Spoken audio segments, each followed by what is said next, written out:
Hello, नमस्कार, आदाब, सत श्री अकाल। मैं आपका अपना शिवम यार। अरे मैं उन 4 लोगों की खोज में निकला था यार। कौन 4 लोग?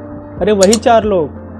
अरे वही 4 लोग जिसके कारण एक कुंवारा लड़का लड़की की जल्दी शादी हो जाती है, जिसके कारण बहू अपने घर से बाहर नहीं कमाने जा सकती है, जिसके कारण बेटियां मनपसंद के कपड़े नहीं पहन सकती। अभी नहीं समझ में आया?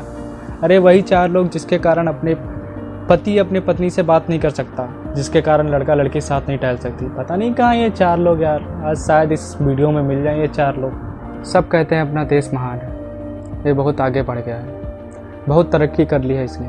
पर क्या लोगों की सोच ने तरक्की की है? जी नहीं, क्योंकि आज इतने लोग अपनी बेटियों के पढ़ाई के खिलाफ है ना। मैं उन सब से पूछना चाहूँगा कि वो अपने बहू बीबी के रूप में एक पढ़ी लिखी इंजीनियर डॉक्टर लड़की ढूंढते हैं। है कोई जवाब क्या? औरत की जुबान के लिए हर कोई शिकायत करता है कि फिर क्यों कोई गूंगी लड़की से शादी करने के लिए तैयार क्यों नहीं होता है। आज भी लोग 21-22 साल तक फ्रिज, कूलर, टीवी, बेड नहीं खरीदते। पता है क्यों? क्योंकि वो अपने बेटे की शादी का इंतज़ार करते हैं। और हम कहते हैं कि हमारा भारत महान है, आगे बढ़ गया है। आगे वीडियो शुरू होने से पहले मैं बता देना चाहता हूँ कि इस वीडियो में मैंने कुछ ऐसे शब्द का प्रयोग किया है जो आपको उचित ना लगे, उसके लिए मैं पहले से क्षमा प्रार्थी हूँ। और मैं विश्वास दिलाना चाहता हूँ कि आपको ये वीडियो सुनकर आपको ऐसा लगता है कि मैंने जो शब्द इस्तेमाल किए हैं या प्रयोग किए हैं अगर गलत किए हैं तो आपका जूता, आपका पैर उठ के चले जाइएगा और दोबारा मेरे वीडियो को पलट करना देखिएगा। हाँ, तो शुरू करते हैं। वो कहते हैं ना कि सबसे बड़ा रोग क्या कहेंगे लोग। एक बार मैं और माफ़ी मांगना चाहूँगा क्योंकि अब जो शब्द आने वाले हैं आपके सामने वो बहुत कटु वचन है।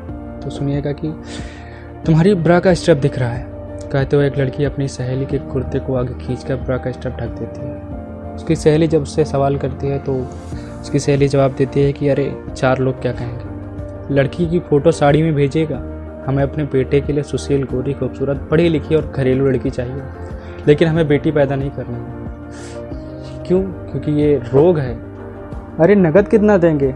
बरातियों के स्वागत में कोई कमी तो नहीं रहेगी? हमें आपकी बेटी लेने आए। दिन भर घर में रहती हो, काम क्या करती हो तुम? बाहर जाकर कमाना पड़े तो पता चले।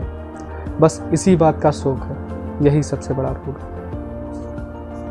बेटी अगर बाहर कमाने के लिए बोलती है तो बोलते हैं कि मैं नौकरी कर रहा हूँ ना, तुम्हें बाहर कमाने की क्या ज़रूरत है? अच्छा चलो ठीक है, घर में ब्यूटी पार्लर खोल लेना। मान लो काम करने की आज़ादी मिल गई तो बाहर काम करने का क्या मतलब? ये तो नहीं कि तुम अपने घर का काम भूल जाओ। लगता है तुम्हें औरत की डिफिनेशन फिर से सुनानी पड़ेगी। औरत की डिफिनेशन क्या होती है लगता है तुम भूल गए। क्या जिम्मेदारियाँ होती हैं औरतों की लगती तुम भूल गए। तुम थकी हो तो क्या करूँ मैं सेक्स नहीं करूँगा। कैसी भी हो तुम, अपने पति को खुश नहीं कर पा रही हो। ये कह रहे हो आप? डिफिनेशन तो सच में याद दिलानी पड़ेगी, लेकिन केवल औरतों को नहीं, पुरुषों को भी, क्योंकि ये औरत केवल इच्छा पूर्ति के लिए नहीं रखी गई हैं। तो छोड़ दीजिए कहना कि और पति पत्नी 2 पहिए हैं जिसके मदद से जीवन की गाड़ी चलती है। यहाँ पे गाड़ी जीवन की मदद से नहीं चल रही है। यहाँ पे पुरुष अपना ये सोच बना के रखा है कि गाड़ी केवल उसी की मदद से चलती है, और यहाँ महिलाएं केवल इच्छा पूर्ति के लिए बनी है। अच्छा, औरतों की टांगें देखकर आप बेकाबू हो गए। आप उस बच्ची के नन्हे नन्हे पैर देखकर भी बेकाबू हो गए। उस बुजुर्ग महिला के लड़खड़ाकर पैर चलते हुए पैर ने भी आपको बेकाबू कर दिया। अब इसमें भला आपकी क्या गलती? कोई ऐसा अंग प्रदर्शन करेगा तो आपका बेकाबू होना लाजमी है। ये बात और है कि आपको बनियान और लुंगी में घूमते देख महिला बेकाबू नहीं होती।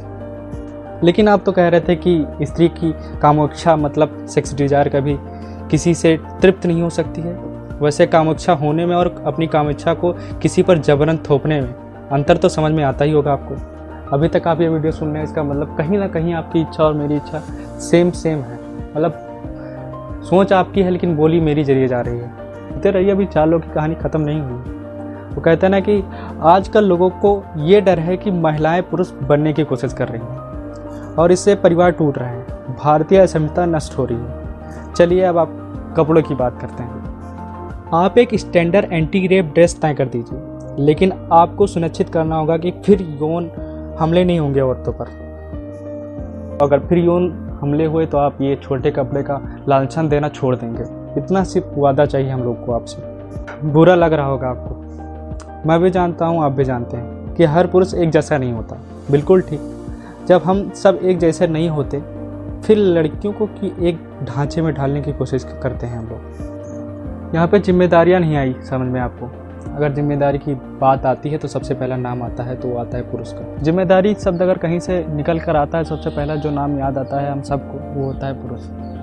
क्योंकि वो जिम्मेदारी के साथ साथ सहनशील भी बहुत होते हैं। एक तरफ वो अपने घर के ताने सुनते हैं, एक तरफ बाहर वाले के ताना सुनते हैं, लेकिन दोनों को छोड़ नहीं सकते। अगर हम लोग लड़कियों से बात करते हैं तो छिछोरे, अगर बात नहीं करते हैं तो घमंडी। मैं उन लड़कियों का रिस्पेक्ट करता हूँ जो बोलती हैं कि all boys are fuck boys except her relatives, क्योंकि उनके रिलेटिव फक बॉयज़ थोड़ी ना होते हैं। उनके यहाँ तो फक बॉयज़ नहीं या फिर मर्द नहीं है, पता नहीं क्या पता। I agree with you sister, totally agree with you. क्योंकि हर भाई के पास एक बहन होती तो उसकी भी सोच यही होगी कि उसका भाई फक बॉय नहीं है, तो इस तरह तो पूरा संसार फक बॉय नहीं है। तो आपकी सोच तो शायद मुझे लग रहा थोड़ी सी कहीं गलत हो गई है, तो उसको देखिए, सोचिए कहाँ आपने गलती की। जिम्मेदारी एक ऐसी चीज़ है जो छोटे बड़े एज देख के नहीं आती, वो किसी भी कंधे पे आ जाती है, उसकी खुशियाँ निछार करनी पड़ती है। जिसे आप टपरी पर छोटू छोटू कह के बुलाते हैं ना, वो अपने घर का सबसे बड़ा होता है। क्यों? उसके सामने जिम्मेदारियाँ आ गई, उसके घर में कोई कमाने वाला नहीं है।